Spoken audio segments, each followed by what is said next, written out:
هەرێکلو بەڕێزانی کە ئێمە لەم سیمپۆزیەمادا بانگێشمان کردوون قساکە لەسەر بابەتێکی زۆر گرنگ بابەتێکی زۆر چارەنووسات و تایبەتیش قسەکردنە لەسەر ئایندەی سیاسی لە عێراقا لە هەرێمی کوردستانە و تایبەتی دوای جەنگی داعش چۆن بتوانین بەرەنگاری ئەو تەحەدیاتانە ببینەوە کە لە ناوچەکە و لە عێراق و بە شێوەی گشتی لە هەرێمی کوردستانیشا بە تایبەتی ڕوئەدەن. بۆیە گرنگە لەلایەن ئەم بەڕێزانەوە کە هەریەکان سپۆرن لە بوارەکەدا توانین بە تەواوەتی تیشکەنە سەر ئەم تەوەرەیە. لێرەشەوە بە سوپاسەوە ئەرکی بەڕێوەبردننی جەلسەی یەکەم بە من سپێر دراوە بۆ ئێستا داواکەم لە هەریەکە لە بەڕێزان دکتۆر یوسف گۆران و دکتۆر ئەنوەر محەممەد فەرموون بۆ ئێرە بۆ پێشکەشکردنی بابەتەکان. بەڕێزان بۆ شێوازی بەڕێوەبردننی ئەم جەلسەیە سەرەتا مایک بۆ بەڕێز دکتۆر یوسف گۆران دەبێت لە ماوەی 20 خولەکدا گفتوگویەکە لەسەر ئەو تەوەرەی یەکەمیان کە تایبەتە بە داهاتووی پرۆسەی سیاسی لە هەرێمی کوردستان، پاشان ڕاستەوخۆی دوای ئەو 20 خولەکە دوای 20 دقیقەیە بەڕێز دکتۆر ئەنوەر محەممەد فەرەج لەسەر هەمان تەوەر قسا کات بۆیە سوپاسیانەکەین ئەگەر بەڕێزیان پابند بن بە کاتەکەوە و 20 دقیقە کۆتاییش تەرخان دەکرێت بۆ گفتوگۆ و مناقەشەکردن دەربارەی ئەوەی کە ئەو بەڕێزانە پێشکەشیان کردو. ئێستاش بەڕێز دکتۆر یوسف گۆران سپاس خێراتن هەموو لایەک دارێ ئەمە ئەمڕۆ کە قسە لەسەر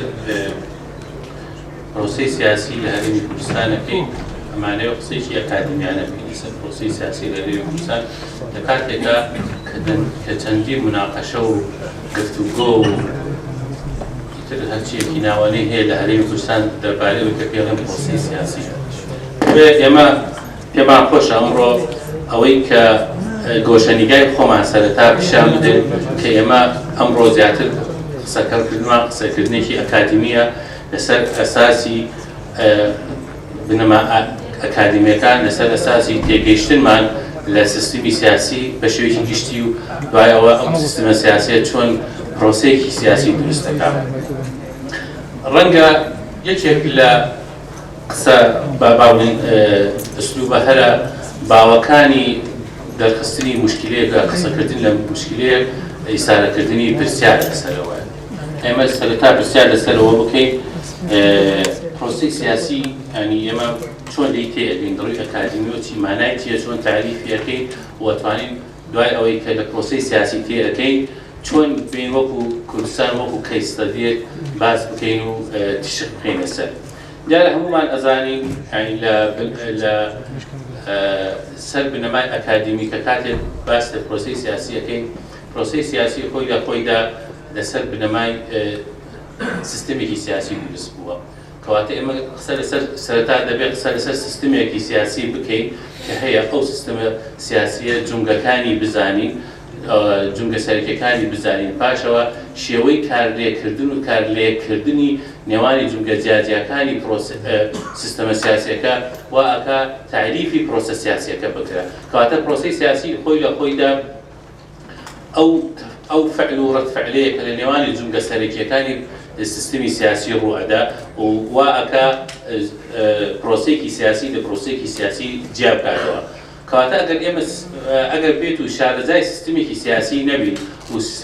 شارەزای ئەو قەواعدانە نەبین کە تەفاعل دروستەکە لە نێوانی جونگە جیاجیەکانی سیستمی سیاسی ناتوانین لە نێوان پرۆسەی سیاسی تێبگەین و ئەسڵەن ناتوانین بزانین پرۆسەی سیاسی لەگەڵ عەمەلیەی سیاسی جیا بکەینەوە، یعنی عەمەلی سیاسی ئاسایی یا نەشاطێکی سیاسی ئاسایی. و یەکێک لە خەسڵەتە هەرە سەرەکیەکانی هەر پرۆسەیەکی سیاسی بێجگەلەوەی کە ئێمە لە گۆشەریگای نظامی سیاسی و سەیریەکەین سەربەخۆییە، یعنی ئەو پرۆسە سیاسیە کاتێکە قسە لەسەرەکەین جۆرێکە لە پرۆسەیەکی سەربەخۆیی. ئەو سەربەخۆییە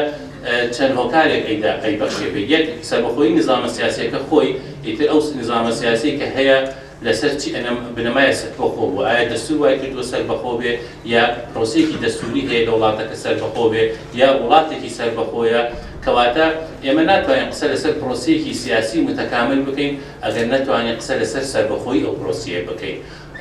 بۆیە خەسڵتێکی تر لە خەسڵتەکانی پرۆسەی سیاسی ئەوەیە کە دەبێت سەربەخۆ بێت. سەربەخۆ بێت کەواتە چی بێ؟ دوو عواملە داخلیەکانی خۆی کە پێچێنێ کە مؤسساتی سیاسیە دەستورە ئەحزابێ سیاسیە حکوومەتە سڵتەی قانونیە ئەمانە هەمووی خۆی لە خۆی داواکە ئەو نظامە سیاسی زۆر جار قسە لەسەرەوە کرێت کە ئێمە نظامێکی سیاسیمان ڕەنگە متەکامل نەبێ چونکە نظامی سیاسی ڕەنگ ئەسڵەن لەسەر نظامی دەستوری دامەزرێت کە نظامی دەستوری ئێمە دەستورمان نەبێ نظامی سیاسی نییە بەڵام ئەمە ئێستا پێم وایە ئەمە زۆر تەجاوز کراوە چونکە ئەکرێ نظامێکی دەستوری هەبێ بەبێ بوونی دەستوریەکەش و ئەکرێ نظامێکی سیاسی هەبێ بەبێ ئەوەی کە دەستورێک هەبێ و نظامە سیاسیە دابمەزرێنێ بۆیە ئەکرێ ئێمە لێرە قسە لەسەرەوە بکەین ئێمە نظامێکی دەستوریمان هەیە بەڵام بەبێ بوونی دەستور ئێمە نظامێکی سیاسیشمان هەیە بەڵام ڕەنگە ئەو نظامە سیاسی ئێمە نامتەکامل بێ و هەندێک خەسڵەتی هەبێ کە لە وڵاتانی تر یا لە سیستەمە سیاسی تەقلیدیەکانی ترا نییە بۆ نمونە ئێمە کاتێ قسە لەسەر نظامی سیاسی ئەەکەین ئێستا ئەوە یەکێکە لە دراساتە هەرەباوەکانی دنیا کە نظامی سیاسی فەرعی هەیە لە هەموو وڵاتەکان بە تایبەتی دوای ئەوەی کە سیستمی بەڕێوەبردن لە جیهان بەرەو لا مەرکەزیەت و لە ناسەنترالی ئەڕوا ئەمە وا ئەکا کە ئەکرێت لە یەک وڵاتە نظامێکی سیاسی هەبێت کە عام بێت هەروەها نظامی سیاسی فەرعیش هەبێت ئەمە لە وڵاتە هەرە تەقلیدیە باوەکانیش هەیە و لە کوردستانشە بێگومان لە عێراقشە هەیە بۆیە ئەگەر ئێمە قسە لەسەر ئەوە بکەین ئەم تێڕوانینەمان کە هەیە بۆ دەستور و بۆ سیستمی سیاسی بە شێوەیەکی گشتی و کارلێکەریەکەی چۆن نەتوانین لە هەرێمی کوردستان ئەمە بخوێنینەوە ئایا لە هەرێمی کوردستان نظامێکی سیاسی سەربەخۆ هەیە ئایا لە هەرێمی کوردستان سیستمێکی سیاسی سەربەخۆ هەیە ئایا لە هەرێمی کوردستان ئەحزابە سیاسیەکان تێڕوانینیان چۆنە ئەو هێزانەی کە ڕۆلی سیاسیان هەیە بەڵام سیاسی نین چین و چۆن ڕۆلیان دەورە بینین لە پرۆسەی سیاسیە ئێمە ئێستا ئەزانین زۆر هێزی سیاسی زۆر هێزی ناسیاسی هەیە لە کوردستانە ڕۆلی گەورەی هەیە بەڵام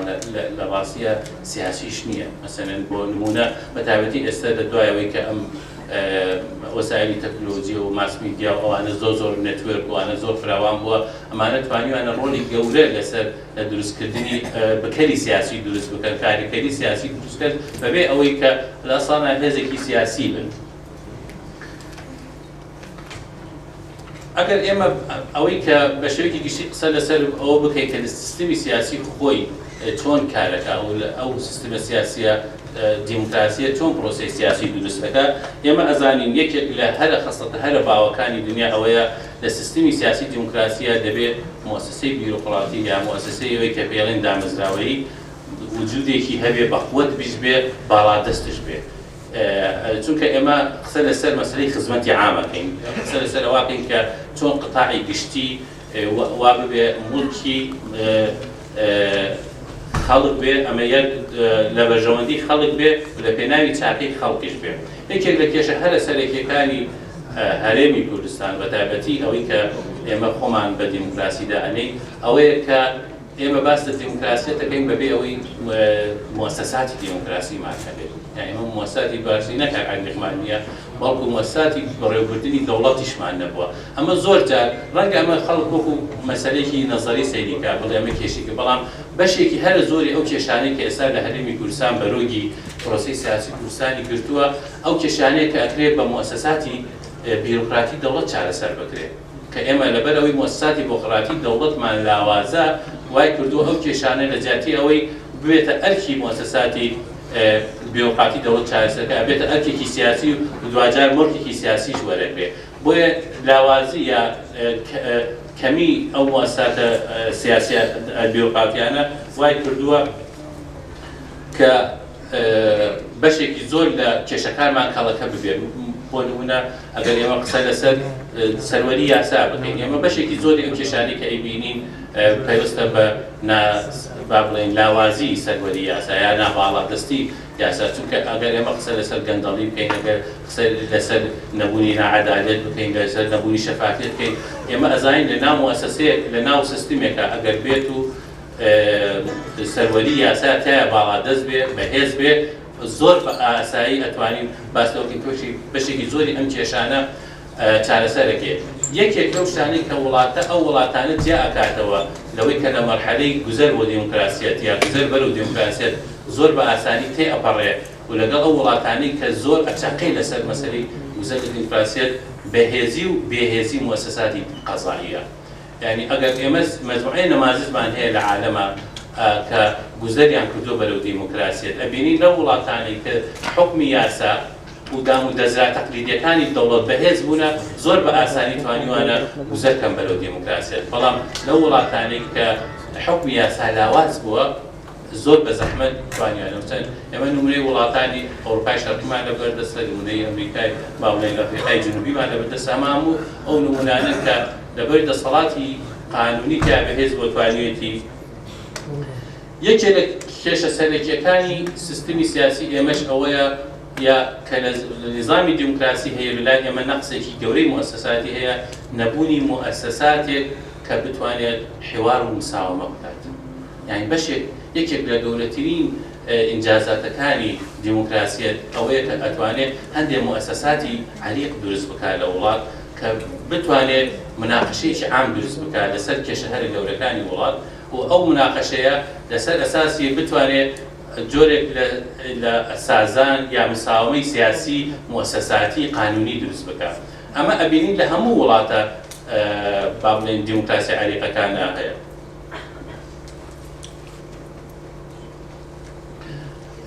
بۆیە ئەبینین ئەگەر لە ئێمە قسە لەسەر بەهێزکردنی بنەماکانی یاسا بکەین، یان قسە لەسەر بەهێزکردنی دیموکراسیەت بکەین، دەبێت قسە لەسەرەوە بکەین نەقسی مؤسساتی دیموکراسی، نەقسی مؤسساتی مناقەشە لە ناو سیستمی سیاسی ئەمە یەکێک بوو لەوانەی کە وای کردووە کێشەکانمان بەرەو چارەسەر نەڕوا، بەرەو تەقینەوە بڕوا. ئەتوانی ئێمە میسال لە زۆر وڵات بهێنینەوە. باشترین میسال لە بەردەمام با بڵێن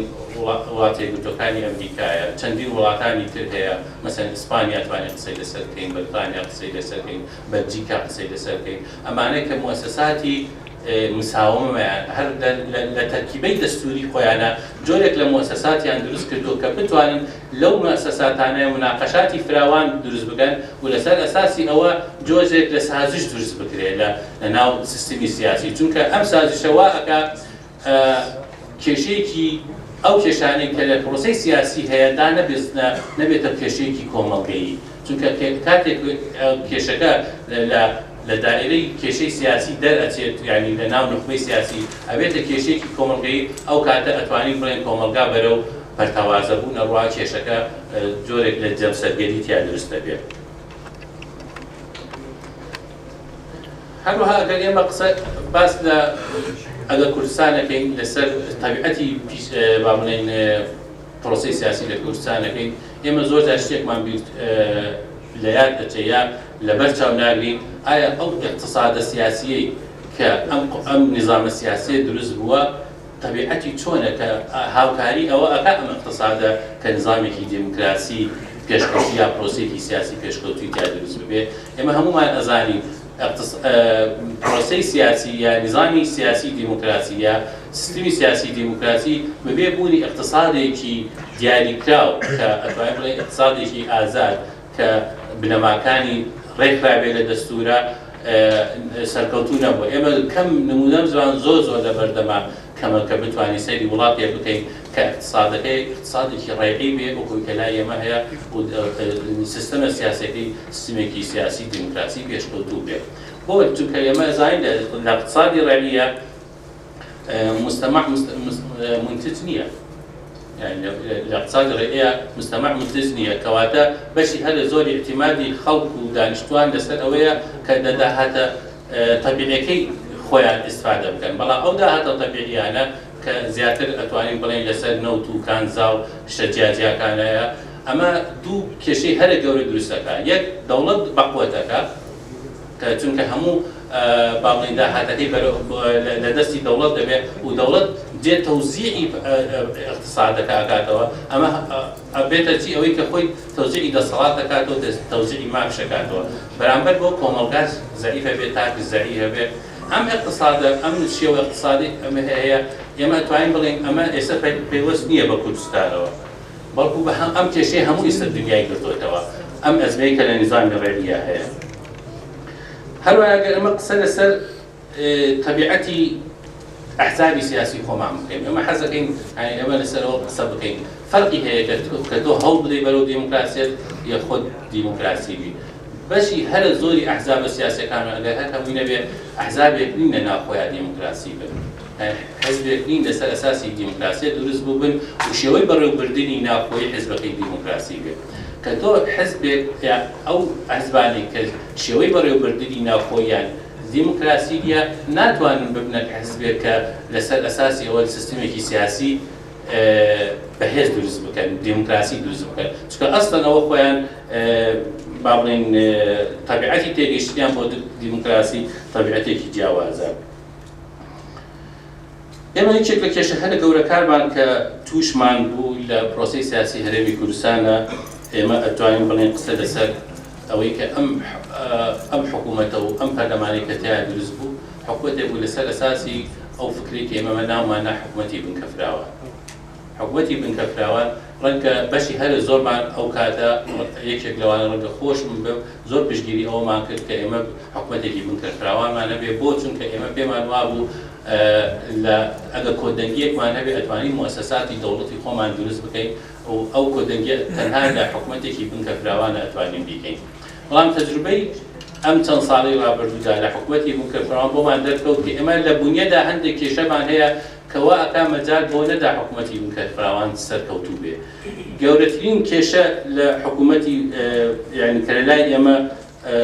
بنکەفراوان حکوومەتی بنکەفراوان ئەگەر ئێمە نەتوانین سازان لەسەر کێشەکانمان بکەن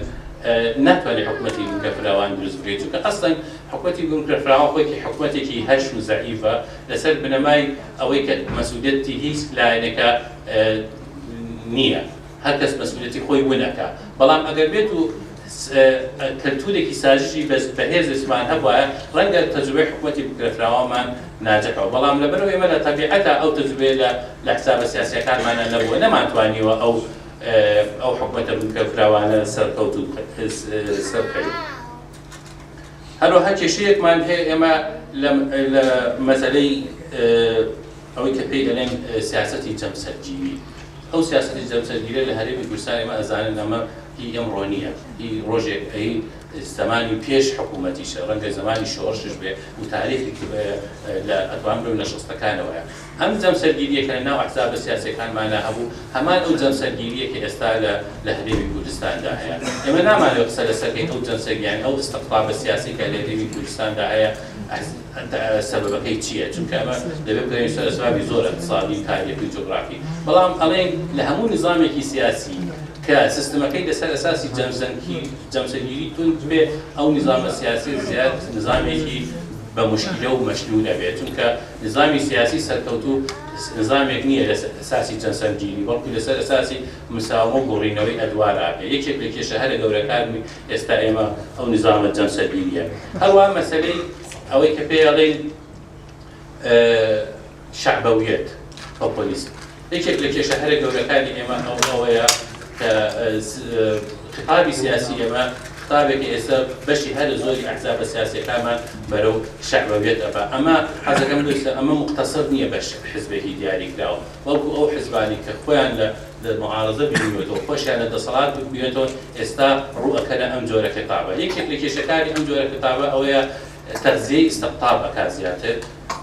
غیابی عقلانیەتە اعتراف نەکردنە بە مؤسسات اعتراف نەکردنە بە قیەمی مؤسساتی بە پیرۆزیە مؤسساتێکە لەبەرەوە ئەم جۆرە عقلێتە شەعبیەتێکی ئێستا زاڵ بووە وای کردووە ئەتوانین بڵێم غیابی پرۆسەی عقلانیەتی لە دەتوان بڵێن سیستمی عقلانیەتی لە پرۆسەی سیاسی کوردستان دروستکردەوە وای کردێتەوە پرۆسەیەکی عاتیفی بووە پرۆسەیەکی شێوەی بەڕێوەبردنی زۆر بەرەو زەحمەتی بردووە بۆیە ئەبینین هەر چەندێک دیموکراسیەتمان بەرەو زەعیفی ئەوڕا شعبیەت بەهێزترە بێت و هەر چەندێکی شعبیەت لێرە یا پۆپۆلیسی لاوە بەقوت ئەبێ دیموکراسیەت لاوازە بێت ئێرە زۆرێک لە ناتێگەیشتنیەک هەیە لە نێوانی ئەوەی کە زۆر جار پۆپۆلیستی بە شێوەیەک لە شێوەکانی دیموکراسیە سێ دەکرێت بەڵام لە ڕاستیدا هەمومان نەزانین ئەوەی کە بەس بەتابەتی ئەوەی کە لێرە دانیشتووە فەرقێکی زۆر جیاوازەیە و هەموو وەختێک لە تاریخە بەهێزبوونی شەعبەوێت لاوازبوونی دیموکراسیەتە و لاوازبوونی موەسەساتیشە. ئەگەر ئێمە قسە لەسەر حلول بکەین ئێمە قسە لەسەر حلول بکەین لەم پرۆسە سیاسیە چەقبەستووی کە ئێستا لە کوردستانە هەیە دیارە ئێمە تەشخیصی کێشەکانمان کردووە کە ئەو کێشانە ئەگەر ئێمە قسە لەسەر جانبی ئەکادمی بکەین دیارە بەشی هەرە زۆری مهمەی ئەکادمیستەکان ئەوەی تەشخیصی کێشەکان بکەن و تەحلیلی بکەن و پاشان ئەوەیە بیدەنە دەست ئەوانەی کە بڕیاری سیاسیان بەدەستەوەی کە چۆن چارەسەری بکەن. بەڵام من پێم وایە ئێمە کەڵچەرێکی سیاسیمان هەیە جۆرێک لە ئەستقطابێکی سیاسی هەیە لە کوردستان طبیعەتێکی ئەحزابەیە پێویستە هەیکەلی نظامی سیاسی خۆمان لەسەر بنەمای ئەوە دابڕێژینەوە. ئەم جۆرە هەیکەلەی کە لە کوردستانە هەیە هەیکەلێکی زۆر بەسیتە کە لە 92 دامەزراوە ئەو قانونانەی کە لە فەرلەمانە دروست بووە حکوومەتیان پێی تەشکیل کردووە هەیکەلێک بووە لەسەر ئەساسی دوو فەرزەی زۆر بەسیت بووە دوو حزبی با بڵێن باڵادەست حکومەکەن یا هەندێکشی حزبی تر لەگەڵیانە یا لە مەرحەلەیەکی لاحقا حزبێکی معارضی بەهێز یا چەند حزبێکی معارضی بەهێزە بێت لەگەڵ چەند حزبێ ئەم جۆرە سیستمە لەبەر ئەوەی ئێمە استقطابێکی سیاسی گەورەمان هەیە لە کوردستانە و جۆرێک لە تاریخێکمان هەیە کە ئەسبابەکەی جوغرافیە پێویستەکە ئێمە لەم جۆرە بە ئیدارەوە بە قەزاوە بە هەموو شتێک بە سیاست کراوە بۆیە زۆر ئاسانیە چارەسەرکردنی زۆر باشە کەواتە ئێمە لە کۆتاییدا قسەکانمان هەمێ ئەوە بڵێم ئێمە ئەوەی کە لە نظامی سیاسیە پێڵێن ئەو یاری کە لە کوردستانە هەیە پێڵێن یاری سفری کەواتە هەر کەس و مقابلەکەی دەبێت تەسویر وکا ئێمە دەبێت لەو عەقلیەتە دەربچین یاری سفرێکە بگوێنەوە بە یاریە کە دەبێت کەس زەرەری تیان نەکات کەسیش قازان نەکات چونکە بۆ عەقڵەتێکی ئێستا هەروە بەرەبەرەک سیستمی سیاسیمان سیستمی ئابووریمان سیستمی ئیداریمان بەڕووداتەبین دەڕۆن. سپاس. زۆر سپاس بۆ برای بەڕێز دکتۆری سەرگۆران لەسەر ئەو پابەندبوونی بەکات توانی بڵێن پوختەی ئەوەی کە بەڕێز دکتۆری سەرگۆران ئاماژەی پێیا بێتی بوو لە هەوڵدان بۆ تەطبیقکردنی فکرێکی نەسەڕی بەسەر واقعیەکی عەمەلیە و ڕەتکردنی پرۆسەی سیاسی لە هەرێمی کوردستان بە جۆرێک لەسەر بەخۆیی لە هەمان کاتە ئاماژدان بۆەوەی کە نظامی سیاسی لە هەرێمی کوردستانە پرۆسەی سیاسی زۆر لە نظامی حکم گەورەترە چونکە لە پاڵ نظامی حکومە ئەحزابمان هەیە هێزی ناسیاسیمان هەیە دامەزراوەمان هەیە دادگامان هەیە و چەند هێزێکی ناکۆمەڵایەتی هەن ناسیاسی کۆمەڵایەتی هەن بگورن کە کاریگەریان هەیە و دەرئەنجامەکانیشی ئەوەی کە بەڕێزی ئاماژەی پێیا بریتی بوو لە قسەکردن لەسەر ئاماژەدان بە فەشەلی حکوومەتی ئەتیلافی لەلایەک یا بڵێن حکوومەتی بریندەراوان لە هەمان کاتە زاڵبوونی هێزی پۆپۆلیستی لە هەرێمی کوردستانە تەسەوڕەکەین ئێمە بەشێکی لەو پرسیارانەی کە بەڕێز دکتۆر یوسف گۆران وژاندی بەڕێز دکتۆرە ئەنوەر بتوانێت زیاتر تیش بکاتە سەر و تەورانە و دەوڵەمەندی بکە و ئێستاش قسە بۆ بەڕێز دکتۆر ئەنوەر محەممەد فەرەجە سپاسێکی نەگەرەویش پابەند بێت بە ماوەی 20 خولەک کە بووی دیاری بکات. زۆر سپاس. ئەو کاتتان باش سپاس بۆ بەڕێز دکتۆر زانا سپاس بۆ بەڕێز دکتۆر یوسف بۆ ئەو بابەتی پێشکەشی کرد بێگومان لەبەرەوەی تەورەکە هاوبەشە لە ڕاستیە و ڕەنگە بە حکمی اختصاص و بە حکمی هاوڕێتی مناقەشەی زۆر بابەتەکانمان نزیک بێت لە یەکتر من هەوڵ دەدەم لەو شوێنانەی کە تیکرارێکەیە زۆر ڕۆنەچ و شانشکە جیاوازە لەسەری وەستن لە چارچەوەیەکی فراوان و گەورەی و ئایندەی پرۆسەی سیاسی لە هەرێمی کوردستان هەوڵ داوە لەسەر دوو پەیوەندی نێوان دوو ڕەهەند بوەستن ئەویش بریتە لە پەیوەندی نێوان دامەزراوە و کەلتور کە بەم شێوازە قسەی لەسەرەکەم. طبیعی پێش سەرەتا گرنگە ئەوە بڵێم کە لە هەر شوێنێکی دنیامانێت پرۆسەی سیاسی شی بکەینەوە چەند مەدخەلێکێ چەند دەواازەیەکێ بۆ تێگەیشتن لە پرۆسەی سیاسی لە هەر وڵاتێکی جیهانە بۆ نمونە ئەکرێت ئێمە لەوە دەست پێ بکەین مؤسساتەکان و بۆ کاکتۆری زۆر ئاماژەی پێکرد مؤسسات لە وڵاتەیە لە چی پێک دێن چۆن کارەکەن شەرعیتیان لەکوێ وەرەگرن مانەوەیان کاریگەریان کە مەدخەلی مؤسسەیەکێکە لەوانەکە هەتوانین پرۆسەی سیاسی بێ بکەینەوە هەندێکی کە لەو منهج و میتۆدانەی کە هەمانە گرنگی بە ئایدیاکان ئەفکارەکان ئایدۆلۆجیا سیاسیەکان غەیرە سیاسیەکان لە وڵاتە کێشمەکێش و ململانەی نێوان ئەفکار و بیر و باوەڕە جیاوازەکان لە وڵاتەیە و چۆن ئەم بیر و باوەڕە سیاسیانە کاریگەری لەسەر خودی پرۆسەی سیاسی و داهاتووی پرۆسەی سیاسی لە وڵاتە بەجێهێڵن ئەوانی کە بەم کارە هەڵەسەن لە چوارچەوەی دامەزرا و ئایدیاکانە بریتین لە ئاکتەرە سیاسیەکان کە هیچێکە لەو مەدخەلانی کە لە چوارچەوەی کۆمەڵاسی سیاسیە زۆر گرنگی پێدرێت پارتە سیاسیەکان چێن کۆمەڵەکان ڕێکخراوەکان گروپەکان سەرکردە و قیادە سیاسیەکان چێن لە وڵاتەیە کە کاریگەری بەجێڵن لەسەر پرۆسەی سیاسی و ئاخرشت خودی پرۆسەکە و بڕیاردان پێناسەکردنی بەرژەوەندی سیاسی لە وڵاتەیە چۆنە کێبەشدارەتیا چۆن نەکرێت ئەمە لە چوارچەوەی ژینگەیە کارۆدا پێڵە ژینگەی کەلتوری سیاسی ئەو کۆمەڵگایە بەمانایە پرۆسەی سیاسی بۆ نمونە لە هەرێمی کوردستانە ڕەنگە لە بەشێکی تری عێراق کە کەلتورێکی سیاسی جیاوازی هەیە جیاواز بێت چ جای بگرە بچینە وڵاتێکی تری وەکو دراوسێ چ جای بچنە قاڕەیەکی تریان دوو کەلتوری سیاسی جیاواز بووە پرۆسەی سیاسی ناوێکە بۆ چەندین ناوەڕۆکی جیاواز لە وڵاتەکان. مەدخەلێکی تر کە وەرەگرم دواتر ئەو کارە نموزەژەکە لەسەر هەرێمی کوردستان لەسەر جێبەجێ بکەم ئەوەیە کە کێشە سیاسە بنەڕەتەکان بەگشتی چرین لە وڵاتانی جیهانە و چۆن کێشە سیاسیەکان دروستە بن لە ئەنجامێکی دروستە بن. چۆن پرسیاری سەرەکیە لە ڕاستیە بنەوەی دروستبوونی کێشە سیاسیەکان لە وڵاتە. یەکەمیانەوەی پرسیارە سەبارەت بەوەی ئێمە کێ؟ پرسیاری هەویە و ئایدنتیتی و ناسنامەیە. هەر یەکێک لە پێک هاتە سیاسی و ناسیاسیەکانی ناو کۆمەڵگایەک بە شێوازێک پێناسی خۆیان دەکەن یان بە شێوازێک ئەخوێنرێنەوە. ناسنامە لە چی پێک دێت کە ئەمە لێرە ئایدیا دەورە بینێت ئینتیمای نەتەوەیی دەبینێت ئاین دەورە بینێت غێری ئەوانە دەورە بینێت. دووهەم پرسیار ئەوەی ئەمە چی ئەەکەیت لە چوارچەوەی پرۆسەی سیاسی و بەگشتیش لە ژینگە کەلتوری کۆمەڵایەتەکە کە بریتە لە پرسی دابەشکردن چۆن ئێمە هەڵەسین بە پرۆسەی دابەشکردن یا دیستریبیوشن ئەو داهاتانی لە وڵاتە هەیە چۆن دابەشەکەن خزمەتگوزاریەکان چۆن ئەگەێنن کە ئەمە جیاوازی سیاسی لەسەر دروستەکە ڕەنگە لە ڕوانگەی ئەفکاری جیاواز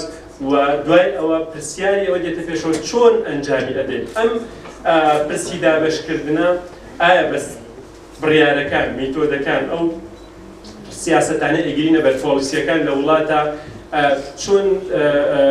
قەرارات ئەدرێت ئایا سیاستەکان سیاستێکی ڕادیکاڵن شەر بن تەرکیز لەسەر دادوەری کۆمەڵایەتی و دادگەری کۆمەڵایەتیەکەن یان کراون لیبراڵن غێری ئەوانە بە ئاراستی چەپ و ڕاست کە ناسراوە لە سیاسەتە ئاخر شت کە گرنگە لە کێشە سیاسیەکانی لەسەر دروستە بێت تارگێت ئامانجی سەرەکی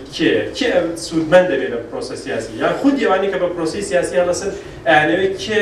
سوودمەند بێت کە ئەم چوارە بەسەر یەکەوە بەشێکیان لە هەرێمی کوردستانە کێشەکان دەتوانم بڵێم بە نیسبەتی جیاواز هەمویان هەن و بۆ ئەوەی ئەمە ڕەت بکەمە بۆ چوارچێوەکە دواتر ئەو کێشەیە هەڵەبژێرن کە لە هەرێمی کوردستانە من ئەمەوێ قسەی لەسەر هونەری سیاسەتکردن بۆ ئەوەی ئەو سێ بازنەیە تەواو بکەم کە ئێمە چۆن پرۆسی سیاسی شیەکەین و کێشە سیاسیەکان چین کە دروستە بن لە وڵاتانە هونەری سیاسەتکردن مامەڵەکردن لەگەڵ هێزە بە شێوازێکی گشتی لە چوارچێوەی ئەدەبیاتی زانستە ڕامیاریەکان و ململانی سیاسی و پرۆسی سیاسی چۆن بەڕێوەچێت پرسیارکردن سەبارەت بەوەی کە خودی هێز چییە چونکە پرۆسی سیاسی مامەڵەکردن لەگەڵ هێزە هێز لەکوێی کۆمەڵگایە چۆن دروست دەبێت چۆن ئەم هێزە ڕێگەخرێت چۆن دابەش ئەکرێتەوە چۆن هێزێک ئەمڕۆ هێزێکی سیاسیمان هەیە بە هێزە بەڵام ڕەنگە ڕانگردوویەکی بەهێزی نەبێت هێزێکی سیاسی تازە دروست دەبێت لە سیاقەکە داهاتووی هێزە سیاسەکان چی بەسەر دێت ئەم هێزانە چۆن دابەش ئەبنەوە چۆن هاوپەیمانیتی دروست دەبێت چۆن شەراکەت دروست دەکەن هەمووی لەم چوارچێوانەیە کە کاریگەری لەسەر بێت لە چ دۆخێکە هیچ هێزێک لەم هێزانە شەرعیەت وەرەگرێت ڕەوایەتی لە کۆمەلگاوە بە سیاقە یاساییەکان لە سیاقە کۆمەڵایەتیەکان و غێری ئەوانەتی شەوکە هەیە کە کاکتۆر نمونەی زۆر لەسەر ئەم بابەتانەیە ناوە و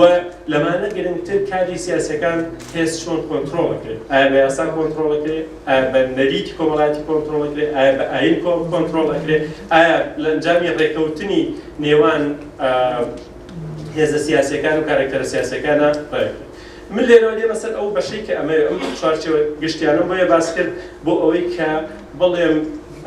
لە هەرێمی کوردستانە یا لە پرۆسی سیاسی لە هەرێمی کوردستان و ئایندەی پرۆسی سیاسی لە هەرێمی کوردستان من کار لەسەر چی ئەەکەم مەدخەلەکەی من زیاتر لە چوارچێوەی کۆمەڵناسی سیاسیە و قسەکردنە لە پێکەوە گرێدان یا بەستنەوەی پەیوەندی نێوان دامەزراوە و کەلتوری سیاسی لە وڵات ئێمە بە شێوازێکی گشتی موسسات وا ئەناسین کە شکڵێکی قانونی هەیە بەهێزی هەیە ئیداری هەیە بوونیەکی بە کوردی یاسایی پێکەوە گرێدراوی هەیە بەڵام لە خودی پێناسەی موسسەیە تەنها ئەم لایەنە شکلی نییە بەڵکو موسسە هەندێک جار جوڵەیە چالاکیە حرەکەتە ئەفکارە پەیوەندی کۆمەڵایەتیە بۆیە هیچێک لەو کتێبانەی کە بۆم بابەتە خوێندنەوە ئەڵێ کە پرسیارەکەی بەهێزترین مؤسسە دامەزراوەی سیاسی لە ئەمریکا چیە؟ ئەوانەی کە لە بواری قانون و علومی سیاسی وانەیە کارەکەن یەکسەر بیریان بۆ دەستوری ئەمریکا چێ. بەڵام ئەگەر بیر لە ڕوانگەی خەڵکەوە وەرگیری بەهێزترین دامەزراوە لە ئەمریکا بریتیە لە ئەوەی کە پێڵێن تۆپی پێی ئەمریکی. چونکە ڕەنگە لەسەر دەستور لە کۆمەلگا باسی دەستور بکەی بەخرابی بەباشی وەرفعلی دروست ببیانە، بەڵام ئەم مؤسسەی ئەم دامەزراوەیە شکلێکی قانونیشی نیە لە شەرعێتی لە خەڵکە وەرگرتووە لە ناو خەڵکە، بۆیە بەشێک لە دامەزراوە ئەم بوعدە گرنگە بکە بزانین لە کۆمەلگاوە شەرعێتە گرێ و مانە ئەبەخشێ بە چالاکی و جوڵەی مرۆڤ کە زۆر جار ئێمە ئەم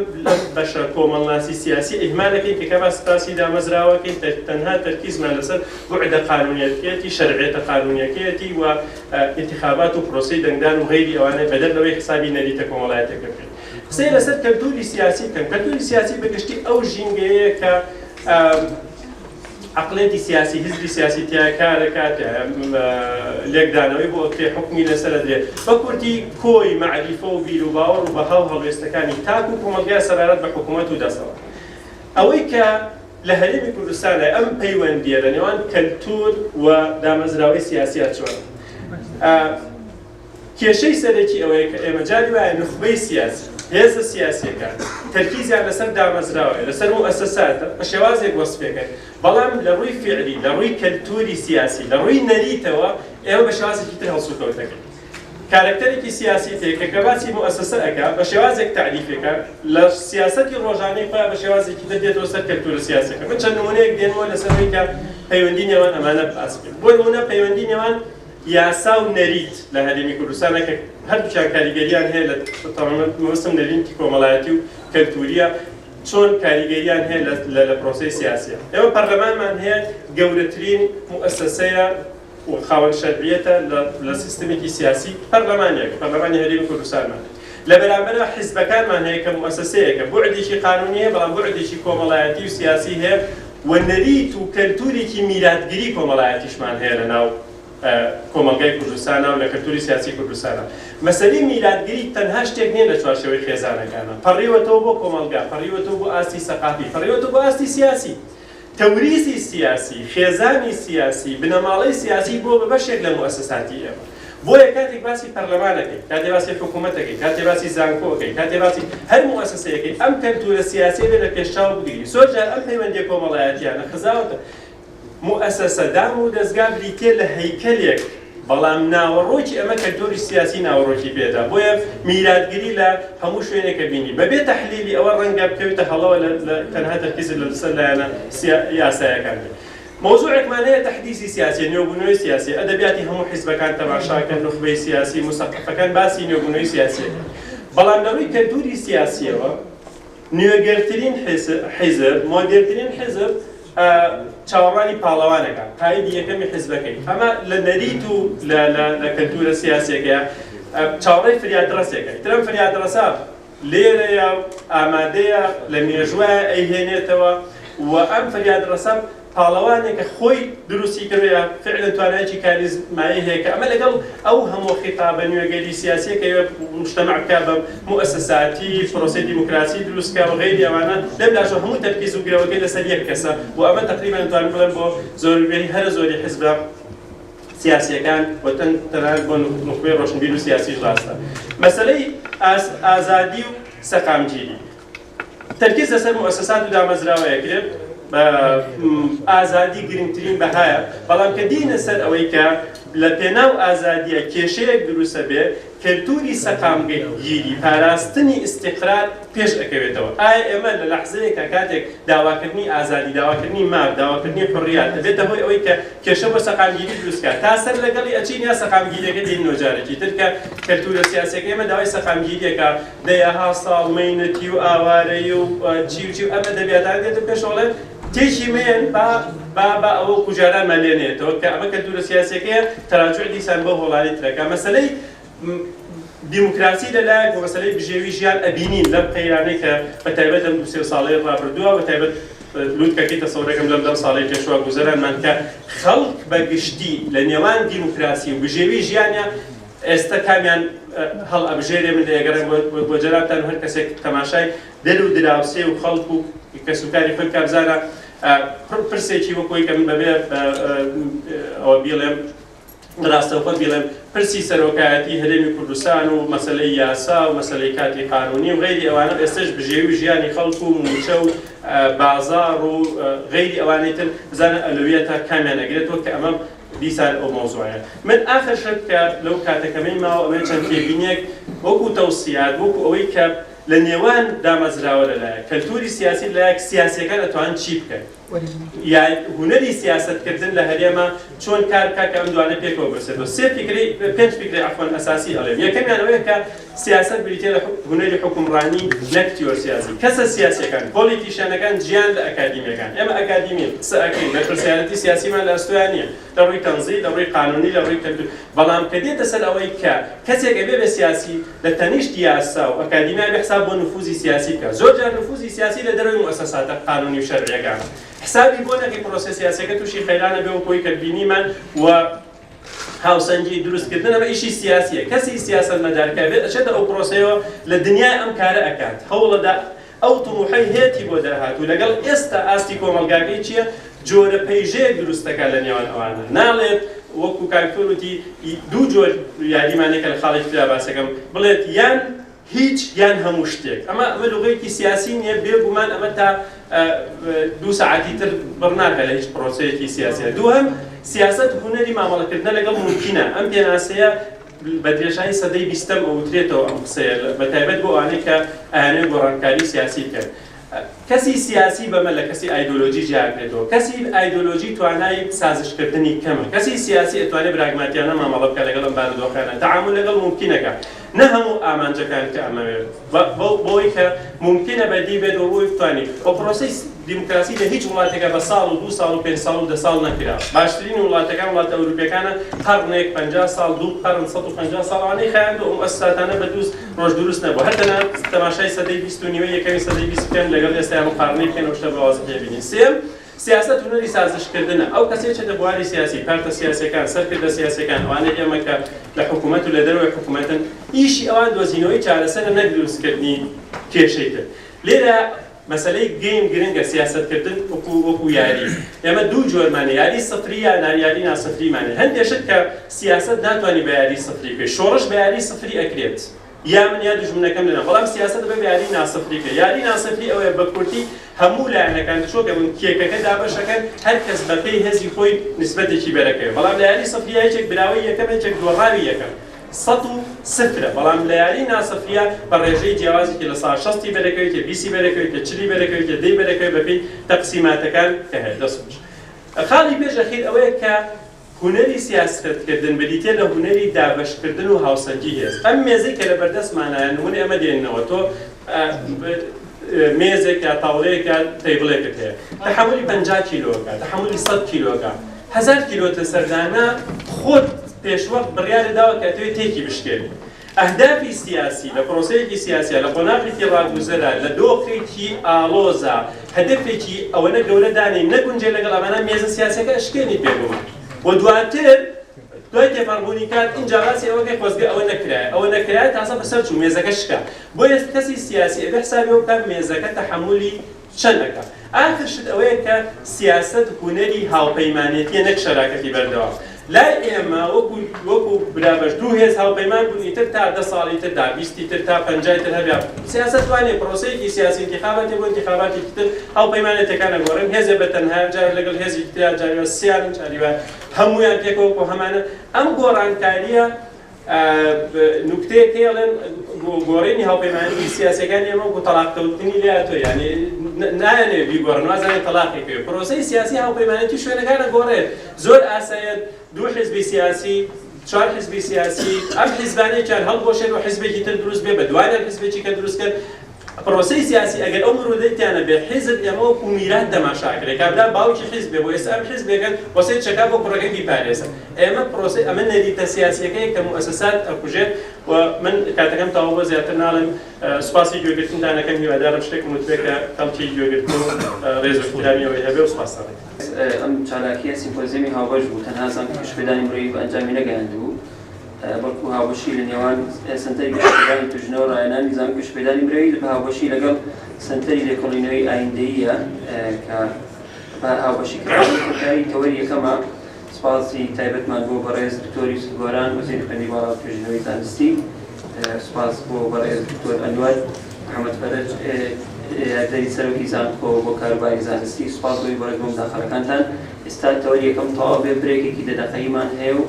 دوایی تەوەری دووەمان دەست پێکا کە تایبەتە بە قسەکردن لەسەر پرۆسەی سیاسی لە عێراقدا. دووبارە بەخێراتەوەتانەکەین بە ناوی سەنتەری لێکۆڵینەوەی ئایندە لەگەڵ زانکۆی گەشتپێدانی مرۆیی. زۆر خۆشحاڵی داوەدەبوونتان لەم سەرەوە. من زمکار عەلی مامۆستای زانستی سیاسیەکان لە زانکۆی سلێمانی هەرچی بەڕێوەبردنی تەوەری دووەمی ئەم سیمپۆزیۆم پێ سپێدراوە. دوو شارەزا لە بواری سیاسەتکردنی لە عێراقا تەورەکە سەبارەت بە سیاسەتی داهاتووی سیاسەتە لە عێراقا پێمان وایەکەوە بابەتێکی زۆر گرنگە تەنها لەبەرەوەی کە ئێمە بە فەرمی بەشێکی لە عێراق بەڵکو لەبەرەوەی کە لە 15 ساڵی ڕابردوو 14 ساڵی ڕابردووەوەی کە لە عێراق وریاوە بە شێوەیەکی ڕاستەوخۆ و ناڕاستەوخۆ کاریگەری هەبوو لەسەر بارودۆخی ئابووری و بارودۆخی ئەمنی لە هەرێمی کوردستانە. عمری داعش وەربگرین ئەبینین کەوا دروستبوونی ئەو کێشەیە هەڕەشەیەکی گەورەی لەسەر هەرێمی کوردستان دروست کردووە، باگرانەیەکی گەورەی ئابووری لەسەر ئێمە دروست کردووە. بۆیە تێگەشتنی زیاتر لەوەی کە لە عێراقا چی بووەیە و بە شێوەیەک پەرستندەکانی سەرساحەی عێراقی عەرەبی ئەگەر وا بڵێم چ کاریگەریەکی لێ لەسەر ئێمە زۆر گرنگە. دوو پسپۆر لەو بوارەدا هەرێک لە بەڕێزان دکتۆر کەنعان حەمەدغەریب مامۆستای زانستی سیاسیەکانە لە زانکۆی گەشتپێدانی مرۆیی، هەروەها دکتۆر ئومێد ڕەفیق ئەندامی سەنتەری لێکۆڵینەوەی ئایندەییە لە هەمان کاتە مامۆستای زانستی سیاسیەکانە لە زانکۆی سلێمانی. یەکێک لەو پرسیارە گرنگانی کە ئێمەمانەیە وەڵامی بینەوە لەم تەوەرەیە ئەوەیەکەوە ئایا حکوومەتی عێراقی ئێستا توانای تەرجمەکردنی سەرکەوتنی عەسکەری بەسەر داعشە لە مووسڵ هەیە بۆ جێگیرکردنی ئارامی لە ناوچە سونەکانی عێراق بە تایبەتی لە مووسڵ، یان بە هەمان شێوە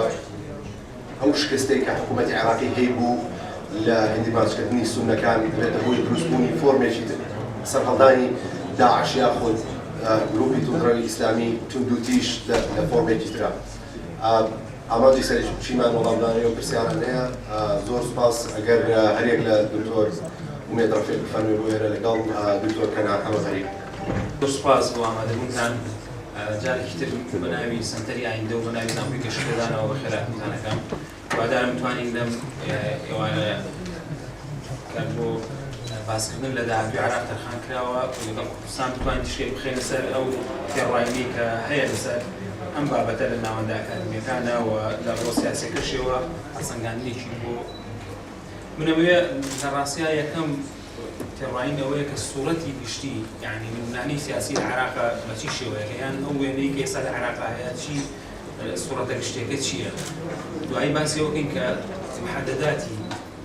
سیاسی عراقی لە ڕێگەی مکەوناتەوە وشە نەزەرەکان یا چی شێوەیەک ڕەنگە ناوەتەوە لەسەر دروستکردنی سیاساتی مستەقبەلی بۆ عێراق. ئەوەی کە ئێستا لە عێراقا هەیە بڵاوبوونەوەی چەکێکی زۆری زەوەند کە لە ڕێگای میلیشیاکانەوە کۆنتڕۆڵێکی لە نییە لە دەست حکوومەتی عێراقیە بتوانێت کۆنتڕۆلی ئەو هەموو چەکۆسیحەیەکە کە ئێستا لە عێراقا هەیە بە شێوەیەکە کە کۆنتڕۆڵکردنی هەم لە ڕێگای ئەمنیەوە و هەم لە ڕێگای ئەوەی کە سراعی سیاسی پێ بکرێت زۆر قرس بووە و حاڵەتی دووەمەوەیە کە انتخاباتێک دوو انتخابات لە بەردەم عێراقا هەیە یەکیان انتخاباتی وەزارەتی محافەزاتە و تریش انتخاباتی مەجلیسی نوابی عێراقیە. ئەم دوو انتخاباتە کە لە بەردەم خەڵکی عێراقایە وای کردووە کە زۆر ئەوراق و زۆر خۆپیشاندان یعنی خۆنیشاندان هاتوۆتە پێشەوە کە هەندێکیان وەکو زادی سیاسی ئەخوێندرێنەوە هەندێکیان ڕەنگە نیەتی حەقیقی لە پشتەوەی بۆ ئەوەی کە عێراق بەرەو ئیستیقرار بەرێ و سوورەیەکی تر ئەوەیە کە سراعێکی شیعی لە عێراقی ئێستا هەیە کە ئەم سراعە هەندێک جار لەسەر ئەرز و لەسەر شەهان ڕەنگی داوەتەوە و هەندێک جار لە ڕێگای خطاباتیشەوە و مەشاریعەوە ڕەنگی داوەتەوە لەسەر ساحەی سیاسی عێراق. و یەکی تر لە سوورەتەکان ئەوەیە لە دوای داعش مشکلی ئەمنی لە عێراقا بە چی شێوەیە بە چی ئاراستەیەکە ئەڕواایە کێشەمەکان لە عێراق چارەسەر بن یا بۆ ئەم کێشەمێنەوە یان بە شێوازی تر سەرهەڵەدانەوە و معالەجاتی حکوومەتی عێراقی چەندێک سەرکەوتوو بوو لە حکوومەتی عەبادی چەند سەرکەوتوو بوو لە شکستپێهێنان بە داعشا و توانی حاڵەتێکی تازە لە عێراقا دروست بکاتەوە کە لە سەردەمی مالیکیا عێراق لە بەردەم ڕووخانە و یان نزیک بووەوە لە ڕووخان. خاڵێکی ترەوەیە لەناو سوورەتەکەیە کە ئەو مەشاکلانی کە هەرێمی کوردستان هەیەی لەگەڵ عێراقا تام لە حەزەیەوە خۆی ماوەتەوە هەندێک جار سراعەکان گەورەتریش بوونە چونکە هەنگاوی زۆرە عەمەلی نەدراوە ڕاستە سەردان هەیە و زیارات متەبادل هەیە لە بینی هەردوولایەتەکەیە بەڵام نەگەیشتووەتە ئەوەی کە ئەم سراعانە چارەسەر بکرێن بۆ کێشەکان کۆتاییان پێبێنێ هەرچەندە داواکاریەکە ئەمە ئەو وێنە گشتیە بوو کە ئێستا لە عێراقا هەیە و جگە لەوەی کە مەشاکلی ئاوارە و ئاودانکردنەوەی ناوچانەی تا ڕزگار کراون گەورەترین محەددە يعني جولتين تحدية لبردم حكومتي عراقية تابعنا ولا وشانها وتان كاتو شون كسمتان لروي سكاني ولا روي عمراني شو زور دواقتنا ولا روي أبودي داري شو دواقتنا عشان يعني بويا إسا أو تحقيق عبادي كي ولا بديل مصالحي وطنية أو بوكا إما بيت جاري مصالحي مجتمعي كيف مصالحي اجتماعي بكي أما أنا أو وينيان مسلسل أواكن كالسيناريو كان تشين هو ويكا عراق لم نفقي كأساتي عادي كبير وتد باولين تريلي كتاريخ باولين عسوكاني ديارين ونازان لي بتشي وياك شالسة يبدو خانة بكري طروحات هي لأنها مو مكونات كاني عراق وين بكرة كاني عراق ويجي لو طرحنا الزور كريم وزور بسد مستوى لا كان عراق أو كبروجي كبناوي تسوية تاريخية ويان تسوية سياسية وكأم بروجي أو بيواني اجتماعي عراقية وعرابي بروجيش عمار حكيم زور بروجكا أيوة بيكا بروجي يعني عندك جرواح عندك بروجي حزبي بيكا تنها حزبي إسلامي أم بروجي خاوني حزبي بالاي إسلامي أم بروجي أو بيان خاون دارتي بكا لراسية أم بروجي جرينج بو دهاتوي عراق وبيويست بو قصي لسر من بيويست زعما كقصي لسر بين ولا سري بوسين شو كلا رجاء ام بروجي و باس اواكري كعندي عراق ام بروجي معالجيه كحتى انا اخوانوي زور جواز هي عندي اقوا اخوانو كان بروجي تنها بروجي شي مرحليه وبو مرحله انتخابات دروس كراوا وعمر حكيم وين الرجاء بروجي وبالانسي حزبكي يعني كرسي حزبكي لانتخابات دهاتوا زياده عندي كتير وإخواننا وأم بروجي ديسان قرانا بدوايا ويكا أو سياسي يعني كالعراق برو تقاعدي سياسي روجتونو جاري كيزبيانا وناو القصة سياسية كبتايبتي واني كتمثيل السنة كان عندي كتير وإخواننا وكأم بروجي كي يعني إيرانية يعني عزي كي إيراني ورقلتوا بو أو كمصالحي مجتمعي بكرية وبتايبتي لقل السنة كان بلام لقالها مخنا وكان هرچند عمر حكيم بو انجامداني بروجيا توانيتي اوكي لإيران ورقري وأردني رازي كردوا وحتى رادي زور توانيتي لقال سنكان شابقا بجوريك لكتيجيشتن وبو آماده كردني بروجيا لنا بروجيا كونا عبرك بروجيا هاتوا يونامي أبي بني ونجير لم بروجيا بعمرين الأمم المتحدة يتسرخت بوي البروجي بكابا حالتك باي برلمان العراق وحكومتي عراقي هم تشاوديري بكن وهم جيب كريواتا حالتي إلزامي ورقية بالنسبة مو طرفاني كدواي إجماع المستكان لسر بروجي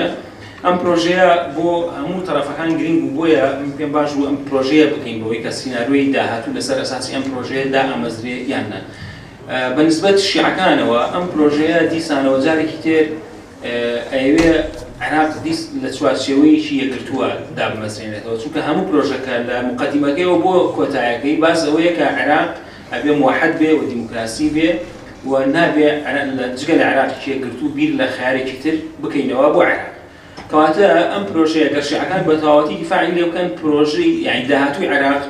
يعني بدور بيت لوي كبروا انفصال بالروايان برو جابوا نوي هرم كردستان بروا وأمان بيداقري لسروا كان كعراقي شيء قرتوا لدوايت شر داعش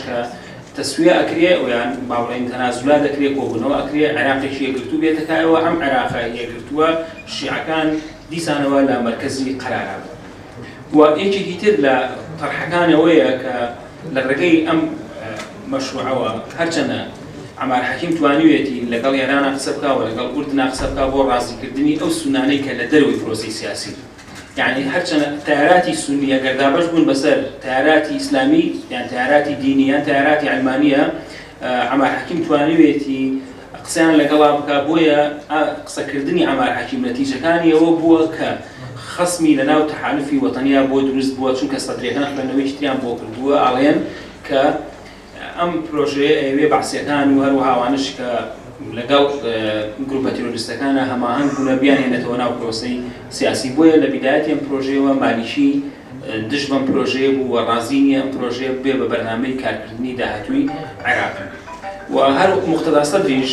جارێکی لە ناو ماڵی شیعە دژ بەم پرۆژەیە بۆ پێی وایە ئەم پرۆژەیە جارێکی تر بۆ خۆ دەرخستنە یان مزایدەیەکی سیاسیە ناتوانێت هیچ لە واقعا بگۆڕێ بەقەدەر ئەوەی ئەوێت ئەو تیاراتانەی کە متعاون بوونە لەگەڵ گروپە تیرۆریستەکانە بیانهێنێتەوە ناو پرۆسەی سیاسی و بۆ خۆشی ئەم مەسەڵەن کاتێک کە شیعەکان هاتن دانیشتن لەگەڵ سونەکانە بەتایبەتی لەگەڵ هێزی نیشتیمانی سونەکانە هەر لەگەڵ ئەوانەیە دانیشتن کە ئێستا لە ناو پرۆسەی سیاسیان بۆیە سونەکان بۆ خۆشیان ئەو تیارانی کە لە دەرەوەی پرۆسەی سیاسیان ڕازی نەبوون بە ئەم پرۆژەیە تەنها حیوار لەگەڵ ئەوانەیە بکرێت کە ئێستا لە ناو پرۆسەی سیاسیان چونکە ئەوەی کە ئێستا عێراق پێی گەشتووە لە دروستکردن لە ئێرهاب لە ماڵوێرانی لە کاولکاری ئەمان نەتیجە بوونە یان دەرەنجامی ئەو بوونە کە مەسەڵەن هێزەکان تەحالوفەکەی نجێفی ساڵح مطلقەر هێزێک لەو هێزانە لەناو پرۆسەکەیە بوونە و عێراق بەم ئاستە گەیشتووە ئەکرێت چیان پێبێ بۆ داهاتووی عێراق و حیواریان لەگەڵا بکرێت و بەنسبەت کوردیشەوە کە ئیشێکە لە تەرەفەکانی ئەم معادلەیان ئەم هاوکێشەیە لە مامی پێشووە عەمار حەکیم و ئەو گروپەی کە سەرکردایەتی ئەم پرۆژەیەکەن سەردانی کوردستانیان کرد لەگەڵ هەموو لایەنە کوردستانەکانە دانیشتن و ڕای لایەنە کوردستانەکانیان وەرگرت دەربارەی ئەم پرۆژەیە یەکەم کاردانەوەی لایەنە کوردستانەکان بۆ ئەم پرۆژەیە ئەوە بوو کە ئەم پرۆژەیە نایەوێت عێراقێک لەسەر ئاستی خەیاراتی دیموکراتی دروست بێتەوە بەقەدەر ئەوەی تەسیسی جارێکی تر پرۆژەی عێراقی پێگرتووە کاتەوە بەبێ ئەوەی کە مافی چارەی خۆنووسین بدا بە هەرێمی کوردستان ئەمەوە بۆ وایە تەعتیلی دەستوری کردووە یان تەعتیلی ئەو قانونانی کردووە کە تەبیعەتی دەستوریان هەیە بۆیە ئەم پرۆژەیە بۆ کورد ئەوەی لێخوێندرایەوە بۆ هێزە سیاسیەکانی هەرێمی کوردستان بەڵام ئایا هەرێمی کوردستان ڕێگای ئەم پرۆژەیەوە ئەتوانێت چی بکات یان خەیاراتی هەرێمی کوردستان چییە بێت لەناو ئەم پرۆژەیە بۆیە منویستم زیاتر هەرێمی کوردستان لەناو ئەم پرۆژەیە بڕەنگۆ نابێ بچم بە لایەنێکی ترە ئەویش ئەوەیە کە یعنی هەرێمی کوردستان چگەر لە خەیاری حیوارکردن چگەر لە خەیاری گفتوگۆکردن و دانیشتان لەگەڵ عێراقا چی خەیارێکی تری بەدەستەوەیە بتوانێت لەگەڵ عێراقا یەکلایەنە ئەتوانێت بڕیار با بۆی کە جیا بێتەوە هەموو زەوەکان ئێستا لە هەرێمی کوردستان لە عێراقا لەسەر هەرێمی کوردستانە چونکە مثلا زیارات هەیە بۆ هەرێمی کوردستان هاوکاری هێزەکانی پێشمەرگە هەیە لەبەرەوەی کە شەڕی داعش هەیە ئەگەر شەڕی داعش نەمێنێ ئایا ئەو زەوە لەسەر هەرێمی کوردستان ئەمێنێ یان هەرێمی کوردستان ئەتوانێت ئەو فعالە نێودەوڵەتیە بێت کە ئێستا ئەتوانێت بیکات پێم وایە ئەگەر شەڕی داعش نەمێنێ هەرێمی کوردستان ئەو سوک لە نێودەوڵەتی نامێنێت چونکە ئەو فاکتەرانی کە ئێستا بەدەستێتیشیان کە فاکتەری ئەمنیە بەدەستیەوە نامێنێت بۆیە هەرچەندە شت هەڵگیراوە بۆی دوای هەرێمی کوردستان لە ڕووی ئەمنیەوە تێک بدرێ بەتایبەتی من ئەوەی کە بەنامەوە گرنگە داهاتووی کەرکووکە و هەڵگرتنی یان دواخستن و تاجیلکردنی شەڕی حەویجەیە لە پێش ئەوەی کە مووسڵ کۆتاییە دەنجا شەڕی حەویجە دەستپێکە ئەمەش بۆ ئەوەیە کە دیسانەوە هێزەکانی عێراق جێپی خۆیان لە کەرکووک نزیک بخەنەوە و حاڵەتێکی نائەمنی و نائیسقراری لە کەرکووک دروست بێتەوە و پێم وایە ئەمە مەترسیدارترین سینارۆ ئەبێ کە بۆ داهاتووی کەرکووک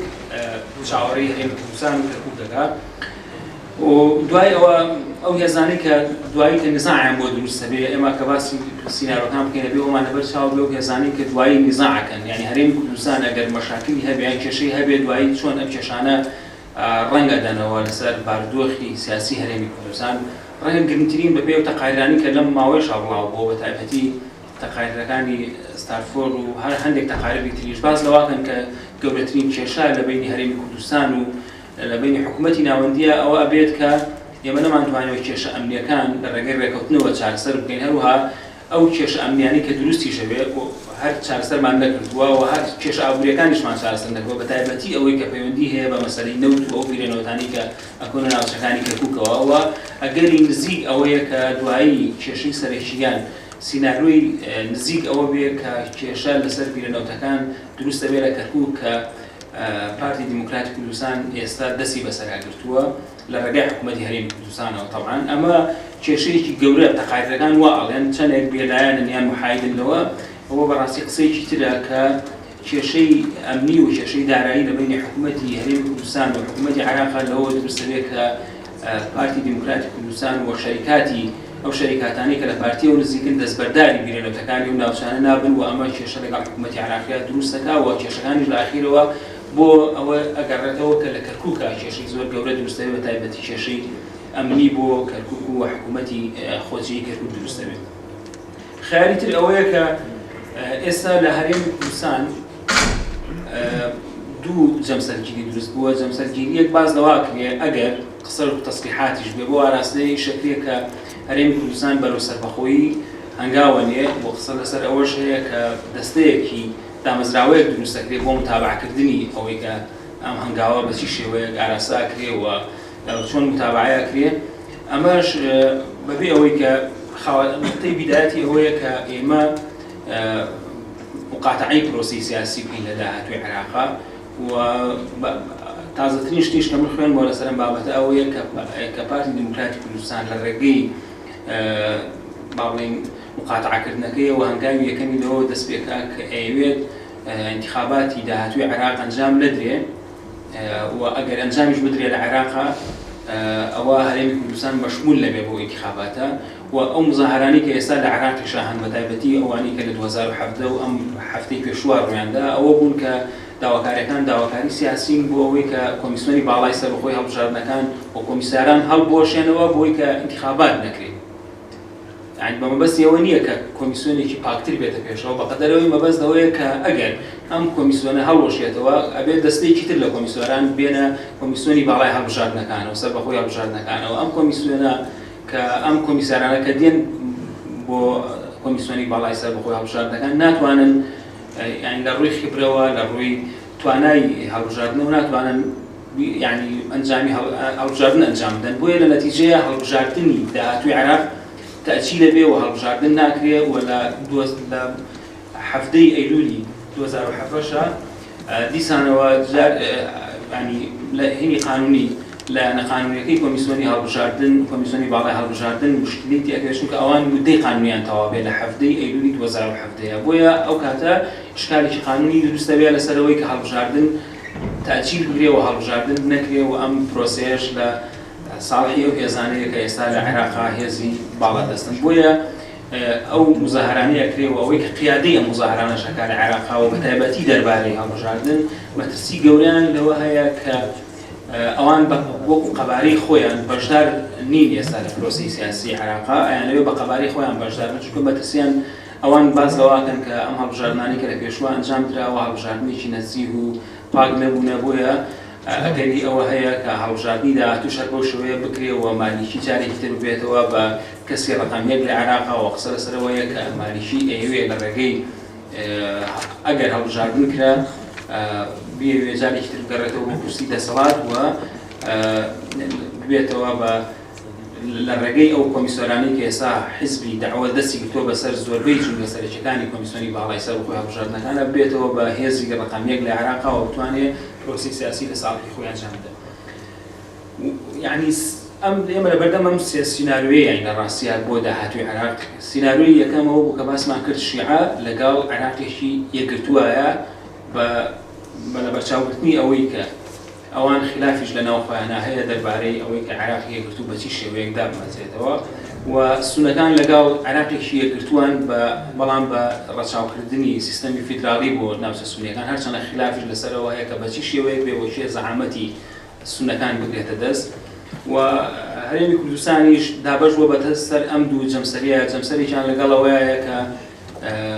ئەبێت ئێمە بەبێ عێراقیش ئەگەر بۆمان بکرێت بیر لەوە بکەینەوە سەربەخۆ بین و بیر لەوە بکەینەوە لە ڕووی ئابووریەوە ئێستا بە زۆر لە جۆرەکان سەربەخۆین و لە ڕووی سیاسیشەوە بیر لە سەربەخۆی بکەینەوە خیارێکی تریژەوەیە کە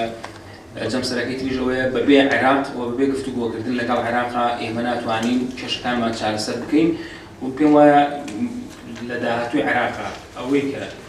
کێشەی گەورە دروست دەکاوە پێویستی بۆ معالەجە بێ بۆشایی ئەمنی تر دروست دەبێت چونکە ئێستا لە دوای ئەوەی کە مەترسیەکانی شەڕی داعش نەماوە و داعش ناتوانێت زۆر مەترسی بێ بۆ لە ڕووی ئەمنیەوە بۆ سەر عێراق کێشەی گەورەتر لە شارەکانی عێراقا دروست دەبێ و دوور نییە یەکگرتنی ژێربەژێر لە نێوانە و هێزانەیە دروست بێ کە لە ڕووی فکریشەوە لە یەکتری جیاوازن بەڵام بۆ مەبەستێکی سیاسی وەقتی بتوانن کێشە ئەمنیەکان لە عێراقا دروست بکەن بۆ فەشەلهێنانی ئەو سەرکەوتانەی کە عەبادی بەدەستهێناوە. سوپاس. زۆر سپاس کارتونێت بۆ پابندبوون بە کاتەکەەوە هەڵبزانم هێشتا دەقەیەکی مابوو لەبەرەوە حەزم کرد پرسیارێک ئەگەر یعنی بکرێت زۆر بەسەری لە ماوەی ئەو دەفەیە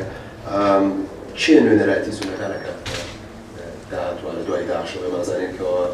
زابی سیاسیان لە پاشەکشەیە بوون لە پێش هاتی داعشش ئێستا ڕێی جناب چێ نوێنەرایەتیانەکە چێ ئەو گروپیان یا حیزبانێکە ئەکرێت بنە پلاتفۆرمی سونەکان بەرامبەر بە حکوومەتی عێراقی. ڕاستەکەی ئێستا ئەوانەی کە نوێنەرایەتی سوناکان لە مؤسساتی ڕسمی ئەوان بریتین لە حیزبە سیاسیەکان و تەمسیلیشان لە پەرلەمانە هەیە ئەوان نوێنەرایەتی مکەوناتی سوناکان بەڵام ڕاستی ئەم نوێنەرایەتیە جێگای یعنی خلافە جێگای جیاوازیە کە پێم وایە یعنی ئەبێ حکوومەت بە شیعەکان بەتایبەتی بدەن بەدای بەدیلێکی ترا بۆ نوێنەرایەتیکردنە کە ئەویش بیرکردنەوەیە لە عەشایرەکانی ناوچەکانی ناوچە جێنشینە سونەکان کە ئەوان زیاتر بکەن بە واجهەی خەڵکی سونە لە عێراق. ئەو پێشمان تەفکیرە ئێستا لە عێراقا هەیە بیرکردنەوە لە عەشایری سونی بۆ ئەوەی تاوان تەمسیلێ ناوچە سونیەکان. دەستخۆش زۆر سپاس بۆ کاری زۆرمێت چەند خەڵکی سەرکی باس کرد لەوانە دامەزراوی ئەو تەحەدانەی کە لە مستەقبەلاتون ڕۆبەڕێی حکوومەتی عێراقی بێتەوە ئەوەیەکەوە وەک پێشتر وەک لە دوای 2023 حاڵەکە هەر بەو شێوەیە بووە دامەزراوی سیاسی لە عێراقا دامەزراوی دەوڵەت لە عێراقا زۆر لاوازە توانای کۆنتڕۆڵکردنی میکانیزمی عنفی نییە بڵاوبوونەوەی چەک بڵاوبوونەوەی گروپە چەکدارەکان ئەمانە هەمووی تەحەدای گەورە بن ناوماڵی شیعە دابەش بووە هاوشێوەی کورد و هاوشێوەی سنە و کوردیش لەوانەیە لە ساینەمانی داعشا ڕوبەڕووی چەند هەڕەشێک بێتەوە بەتایبەتی لە ناوچە جێناگۆکەکان یان ناوچە کوردستانیەکانی دەرەوەی هەرێمی کوردستان. زۆر سپاس. ئێستا دکتۆر کەنعان بە هەمان شێوە باس لە داهاتووی عێراقەکە باس لە ئاسایشی ناسنامەکە وەک تەحەدایەک لە بەردەم حکوومەتی عێراقی لە ڕوانگەی مەدرسەی کۆبناگینەوە کاک دکتۆر مایکل جەناب. زۆر سپاس. زۆر سپاس بەڕێزان، زۆر سپاس دکتۆریان، زۆر سپاس بۆ سنتەری یەکەونەوەی ئایندەی هەروەها بۆ زانکۆی گەشەپێدانی مرۆیی بۆ ڕەساندنی ئەم هەلە بۆ گفتوگۆ و بیرڕاگۆڕینەوە لەبارەی بابەتێکی هەنووکەوی گرنگ. بەڕێزانەوەی کە من لەم بابەتەدا زیاتر تەرکیزی لەسەرەکەم باس لە داهاتووی عێراقا و چۆن بتوانین لە ڕوانگەی ئەو تێر و لە ڕوانگەی ئەو فرێمانەوە چۆن بتوانین ئێمە پێشبینی داهاتووی عێراق بکەینە، چۆن بتوانین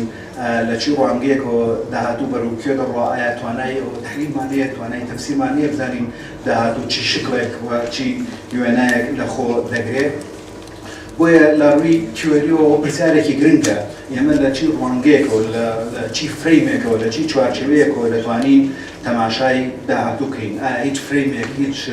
چوارچێوەیەکی تیۆری تەفسیریمان نەیە بۆیە بتوانین وێنایەکمان نەبێت بۆ ئایندە لە عێراقدا. هەڵبەتە ئێمە کە وەکو لە ڕوانگەی هەرێمی کوردستان یاخود لە ڕوانگەی نەتەوە ئەگەر بتوانین ئێمە تەسەووری ئایندە بکەین بێگومان و بتوانین تێبگەین ئایندە بەروکوێ دەڕوات ئەمە بە نسبەت هەنگامنانی چارەنووسازەوە بە نسبەت ئێمەوە گرنگ دەبێت. بۆ ئەوەی لە ئایندە تێبگەین یاخود هەوڵێک بدەین لە ئایندە تێبگەین بێگومان دەبێت تەماشای دۆخی ئێستا بکەین ئەوەی کە لە عێراقدا دەگوزارێت. هەڵبەتە لەم ڕوانگەیەوە چوارچێوەی تیۆری و فرەیمی جاجا هەیە بۆ خوێندنەوەی ئێستا و ڕەنگە ئەم بابەتێکی ئاڵۆز نەبێت بە نسبەت هەر کەسێکەوە نەکو کەسێک کە لە چوارچێوەی شیکردنەوەی سیاسی و سیاسەتمەدار بێ یاخود خوێندکار بێ و ڕسێرچەر بێ لە ئێستای عێراق تێبگا. ئەمە بابەتێکە بۆتە تێگەیشتنی گشتی بە نسبەت هەموو کەسێکەوە، چونکە هەموو کەسێک ڕۆژانە ئێحساس و معانات هەیە بە واقعەوە دەخولێتەوە و ئینسانیش باشترین حەکەمە بۆ تێگەیشتن لە دۆخی خۆی و لە بەرژۆندەکانی خۆی. من لێرەدا بۆ ینی تێگەیشتن لە ئێستا بۆ تەفسیرکردنێکی ئێستا زیاتر پەنامە عناصر و مەبادئەکانی گود گەڤەرنەنس بۆ تەشخیصکردن ناسینی واقعی ئێستا و لە ڕاهەندێکی ترەوە بە حکمی ئەوەی وەزعی ئێستای عێراق زیاتر بابەتێکی ئاوەزە، بابەتێکی خوێناویە، بابەتێکە پڕە لە ململانەیە و هەمیشە ترس بابەتێکە حوزوری هەیە بەنسبەت زۆرێک لە کەسەکانەوە یاخود زۆرێک لە سێکتەرەکانەوە لە تایفەکان لە عێراقدا بۆیە من پێم وایە لە ڕووی تیۆریەوە وا دەخوازێت ئێمە پەنابەرینە بەر تیۆریایەک یاخود فرەیمێکی لە بواری ئەمنی و لە بواری ئاسایشا بۆ خوێندنەوەی ئێستای عێراق و یاخود بۆ ئەوەی بتوانین پێشبینی ئایندە بکەین. کەواتە من لە ڕووی تووری مەنهەجیەوە زیاتر پەنا بەمە بەر عناصرەکانی گود گەڤەرنەنس لە هەمان کاتشا پەنابەر یەکێک لەو تیۆرە ئەمنیانە کە تیۆری ئەمنی پاریکۆزانە کە لە چوارچێوەی قوتابخانەی کۆپنهاگنە کە قوتابخانەیەکی مەشهورن لە چوارچێوەی تەفسیرکردن و شیکردنەوەی دیراساتی ئەمنی بۆ تێڕوانین لە کێشە و گرفتەکان. لێرەدا هەندێک لە عناصرەکانی یعنی گود گەڤەرنەنسە خەماڕوو کە لێپرسینەوە لە ناوبردنی گەندەڵی دادپەروەری شەفافیەت بەشداری هاوڵاتیان سەروەری یاسا و بەتە عناصرەکانی تێوەی کە پەیوەندی بە کەفا ئەو وەڵامدانە و سیجابە باسی لەوە ناکەم. هەرێکێک لە ئێمە گەر تەماشای ئەمە بکات زۆر باسانی یعنی پێویستی هیچ بە زیرەکیەک نییە بۆی دۆخی ئێستای عێراق بخوێنێتەوە. ئایا دادپەروەری لە عێراقدا هەیە یاخود نییە لە ڕوانگەیەوە گەر تەماشای راپۆرتە نێودەوڵەتیەکان بکەین بێگومان وەڵامێکی جاهز هەیە پێویست ناکە یعنی ئێمە یعنی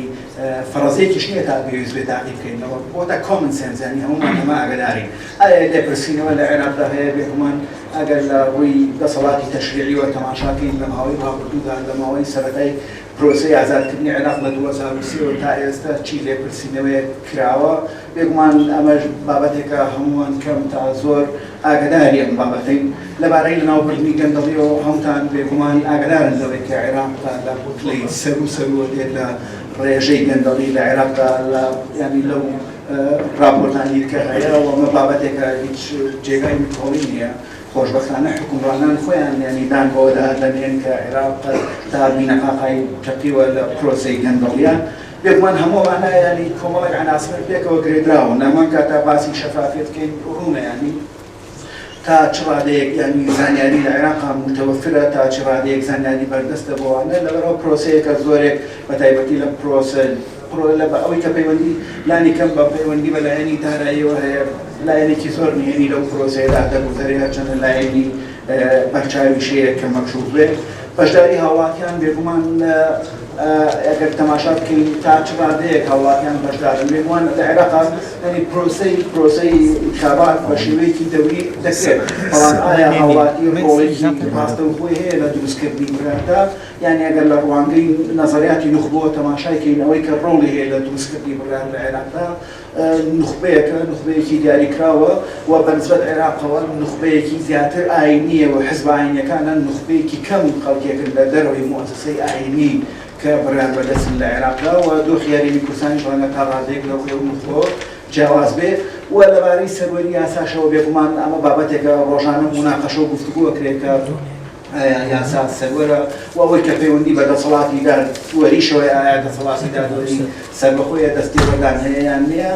ئەموو ئەم چەمکانە لای بەڕێستان بێگومان هیچ پێویست ناکە من بەڵگەی زۆر بۆ بێنەوە یعنی ئەگەر سەیری ڕۆژانە گوێمان لێبێ لە کەناڵەکانی ڕاگەاندن لە راپۆرتەکانی بەرپرسی و شەفافیەتی نێودەوڵەتی و مەسەڵەن لە راپۆرتەکانی فریدم هاوس کۆمەڵێک راپۆرتی نێودەوڵەتیە هەموو ئەوانە ئەسەرمێنێت و ئاسان نییە کەسێک بتوانێت ئارگومنتی دژی ئەمانە بکە ینی ئاسان نییە هەر توێژەرێک یا هەر سیاسەیەک بتوانێت دەرەوەی ئەمەشت بسلمێنێ بۆتە ینی بۆتە بابەتێک کە موسەلەماتە بۆیە زۆر من پێویست ناکات لەسەر ئەمە لەسەری بڕۆ. لەبارەی داهاتوە وەکوتم من لێرەدا پەنا بەمە بەرەوە تیۆرەی پاریگۆزان کە باس لە ڕوانگەی ینی دراساتی ئەمنیەوە باس لە دیاردەکانەکات لە سیاسەتی نەوەڵاتیە چەند ئەم بابەتە ینی ئەم قوتابخانەیە بەشێک لە کارکردنەکانیان زیاتر لە بواری سیاسەتی نێودەوڵەتیە بەڵام تەطبیقاتشی لە ئاستی نێوخۆییدا بێگومان ئامادەی هەیە لە ئاستی وڵاتانە لە چوارچێوەی نێوخۆییدا جێبەجێ دەکرێت و من هەوڵەدەم زۆر بە شێوەیەکی پوخت هەڵبەتە بە دونایی بەکات بە شێوەناکە بەڵام من هەوڵەدەم بە شێوەیەکی سادە بتوانم تێگەیشتنێک لەبارەی ئەو تیۆرەوە چۆن بتوانین لە ڕێگەی ئەو تیۆرەوە بتوانین تەماشای ئایندەی عێراق بکەین. لەبارەی ئەو تیۆرەوە تێگەیشتنی زاڵ لە ڕابردوودا لەبارەی مەفهومی سکیوریتی لەبارەی مەفهومی ئەمن ئاسایش زیاتر ئەو چەمکەی کە زاڵە چەمکی سەربازیە چەمکی عسکەریە یعنی وڵاتان کاتێک ئەیانوت ئەمە تهدیدە لەسەر سنوور دەبابە وەستا بێت لەسەر سنوور جەیشێک ئەرتەشێکی زۆر بەرفراوان هەبێت لەو حاڵەتەدا دەوترا وڵات ڕوبەڕووی تهدید بۆتەوە لەو کاتەدا وڵات لەو کاتە بڕیار بەدەست لەو کاتە هاوڵاتی دام و دەستگاکان هەست بە مەترسی دەکات کەواتە چەمکی سنتەر لە هەستکردن بە مەترسی لە ڕوانگەی سەربازی و تەماشاکرێت بەڵام لە مساهمەیە قوتابخانەیە فراوانکردنی مەفهومی ئەمنە فراوانکردنی چەمکی ئەمن و ئاسایشە بەوەی کە کۆمەڵێک بواری کرد لەخۆ بگرێت بۆیە بابەتەکەەوەی تێپڕانوە تەنها بواری سەربازی بگرێتەوە ئەو بوارانە کە لە تیۆرەکەدا زۆر بە ڕوونی جەختی لەسەرکاتەوە جگە لە بواری سەربازی بێگومان بوارێکی گرنگە تا هەنووکەش بواری سیاسیە بواری ئابوووریە بواری کۆمەڵگەیە بواری ژینگەیە بێگومان ئێستا چەمکانە گرنگن یعنی تەماشای سیاسەتی هەندێک وڵاتکەین زیاتر مەفهومی سنتەر لە بواری ئەمن و ئاسایشە باس لە ژینگەکە باس لە پیسبوونی ژینگەکە باسەوە دەکات لە چۆنی پاراستنی ژینگە پاراستنی داهاتوو لێرەدا چەندەکانی تەرمی موسەدام ئۆمانە هەموو خزمەت بەم چەمکە دەکەن بۆیە دەبینین لە ئاستی تیۆریشە لە ڕوانگەی نێودەوڵەتی و ململانەیەکی زۆر گەورە هەیە یعنی ئەگەر تەماشاکەین یعنی نمونەیەکی سادە بۆ ئەمە ئەوەی کە لە نێوان ئیدارەی دیموکراتەکان و ئیدارەی جمهوریەکانە لە ئەمریکادا دەگوزارێت یعنی سەپاسەوە دەکرێت یەک لەو سیاسەتانەی کە ترامپ پەنای پێبات کەمکردنەوەی سەڵیبەیە کەمکردنەوەی کۆمەڵی قیودە لەسەر مەسانێ و شەریکان هەموو ئەمانەی کە لە سەردەمی ئۆباما کرا هەمووی پەیوەندی لایەنی ژینگەیی هەیە لە ئەوەش بێگومان پەیوەندی بە لایەنی ئەمن و ئاسایشەوەیە بەڵام دەبینی تێڕوانینی جیاوازەیە بۆیە ئەم بابەتانە پەیوەندی بە دنیابینی هەیە پەیوەندی بە جیهانبینی بۆ لێکی بابەتی کۆمەڵگە یعنی هەندێک ڕوانگە هەندێک تیۆر بابەتی کۆمەڵگە بابەتێک نییە بۆ ئەمن و ئاسایش بەڵام لە ڕوانگەی تیۆری باری بۆزانەوە بەگومان بابەتی کۆمەڵگە بابەتێکی گرنگە یعنی ئەگەر سەیری دیارە کۆمەڵایەتەکان بکەین ئەمانە بابەتێکە لە ڕوانگەی ئەم تیۆرۆ دەبێت تەماشا بکرێت و دەبێت شیکردنەوەی بکرێت چونکە ئێستا دەکرێت مەترسی بێ و دەکرێت لە ئاینشتەشدا مەترسی بێ ینی بۆ نمونە ینی بابەتەکانی بڵاوبوونەوەی جەریمە بابەتەکانی بڵاوبوونەوەی ینی مادە بێهۆشکەرەکان هەموو ئەمانە لە ڕووی ژینگەییەوە مەترسیان هیچ کەمتر نییە لە هەندێک دۆخدا ئەوە بێگومانەوەی کە پەیوەندی بە ئابووریەوە یعنی ئەوەی کە ئەگەر تەماشای وڵاتانی بکەینەوەی کە پەیوەندی بە سەرچاوە سروشتەکانەوەیە ئەمانە لە ڕوانگەی تیۆرۆ دەکرێت و بابەتێکی ئەمنی تەماشای بکرێت یعنی ئێستا لە عێراقا لە هەرێمی کوردستاندا سەرچاوەی سەرەکی بۆمانەوە بۆ ژیان بێت لەنەو باشە ئایندە بەرەو تیۆڕە ئێمە حکومەتی هەرێمی کوردستان مەسەڵەن شانازی دەکاتەوە ڕۆژانە مەسەڵەن ئێمە ئەوە بەرنی زا دەکەین بۆ باسیش لەوە کرێت لە ڕووی هەندێک دراساتەوە 100 ساڵ 170 ساڵی تر نەوت نامێت لێ باشە جیلێکی تر دێت دوای 170 ساڵ دەبێت ئەوە لەسەر چی بژێیانی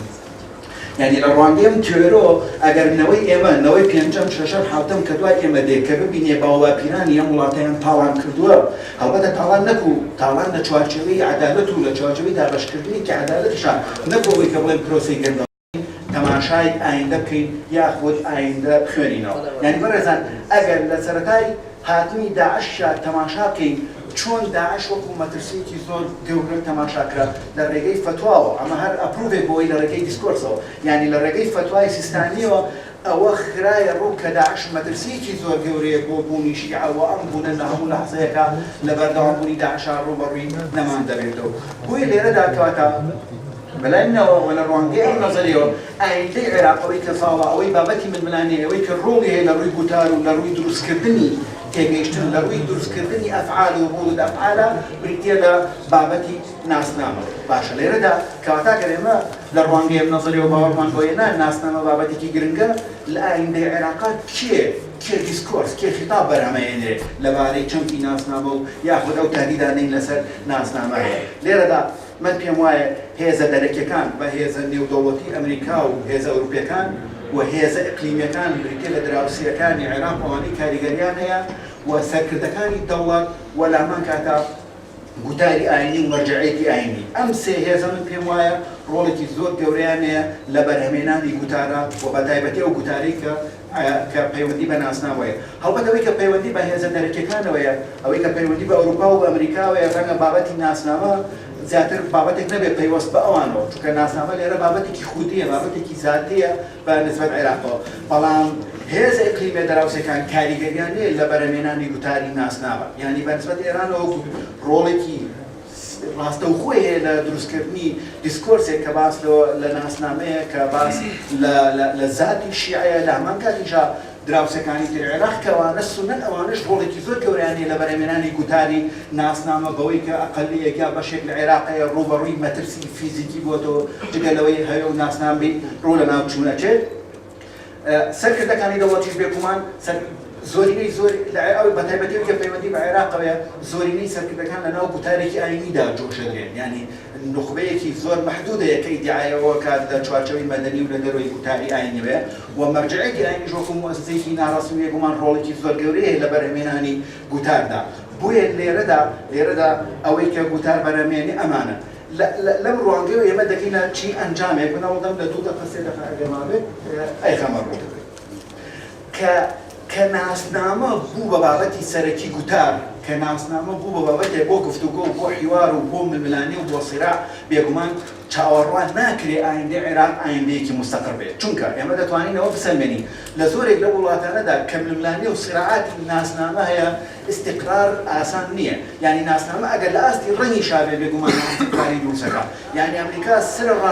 سەرڕای کە ماوەیەکی زۆرە کار لەسەر ئەم ململانەی ناسنامەیە لە نێوان ڕەش و سپیا بسڕێتەوە بەڵام بینیمان یعنی بە ئۆباما وتیان با مەیمونەکەت میشێل دوایەوەی کە تۆ تەواوی باخۆت و مەیمونەکەت بۆ کوێڕم بڕۆن ئەمە یعنی بەرهەمێنانی گوتاری ناسنامەیە کەواتە مادامێک ئایندەی عێراق زیاتر ناسنامە زاڵە بەسەریدا کەواتە ناسەقامگیری بێگومان بابەتێکە هەمیشە حضورێ بێت بۆیە گۆڕانکاری لە ئایندە و لە داهاتوو عێراقا بێگومان گۆڕانکاریەکی ئاسایی نابێ و گۆڕانکاریەکی ئاسانیش نابێ بەرەو سەقامگیری بڕۆی باشن لەم ڕوانگەی تیۆرۆ چۆن سەقامگیری دەکرێت بنیاد بنێت چۆن بەرەو داهاتوویەکی باشتر بۆ جیلەکان بنیاد بدرێت من پێم وایە لە ڕوانگەی و تیۆرۆ دەبێت یاخود گۆڕانکاری لە دنیابینیدا بکرێت یاخود گۆڕینی خاوەن گوتارەکان گۆڕانکاری لە دنیابینی ئەوەیە ئەو نخبەی ئێستا هەیە و هێزانە هەن جیهانبینیان بگۆڕێ لە جیهانبینیەکی ناسنامە و لە نێوان جۆشدانێکی ئاینیدا بەرەو دەوڵەتی مەدەنی لە هەمان کاتیشا خاوەن گوتارەکان ئەوانەی کە ئێستا لەسەر دەسەڵاتن گۆڕانکاری و تەحویلێکی جلی بێ و خاوەن گوتارێک بێ کە باوەڕی بە دەوڵەتی مەدەنی بێت کەواتە من ئاخەزوو لە دەتوانم بڵێم ئایندەی عێراق ئایندەیەکە ململانەی ناسنامەکانە و مادامێک بابەتەکان باگراوندێکی ئاینی و مەزهەبی قالیفیانەیە ناسەقامگیری هەمیشە بەردەوام ببێ تاکە چارەسەر بریتیە لەوەی کە بەرەو دەوڵەتی مەدەنی کە تایدا گوتاری ئاینی گوتارێک لە سوچا بێ ڕۆڵێکی دیاریکراوە بێ بە ناسنامەی تاکەوە بەڵام دەوڵەتی مەدەنی دروست بێ و هەمان مەساحە و هەمان دووری هاوبەشی هەبێ لە هەموو ناسنامە و لە هەموو گوتارەکان زۆر سپاس کاردکتۆران زۆر سپاس دکتۆر مێت زۆر سپاس بۆ کاردکتۆر یوسف لە پانەکەی پێشوو لەگەڵ دکتۆر ئەنوەر محەممەد فەرەش سپاس بۆ ئامادەبوونتان بە ناوی سەنتەری کۆمەلەوەی ئایندە و هەروەها زانکۆی گەشەکردانی بنەوەیەوە سپاسدانەکەین کە حەزتان کێشاوە لێرە ئامادە بوون زۆر سپاس.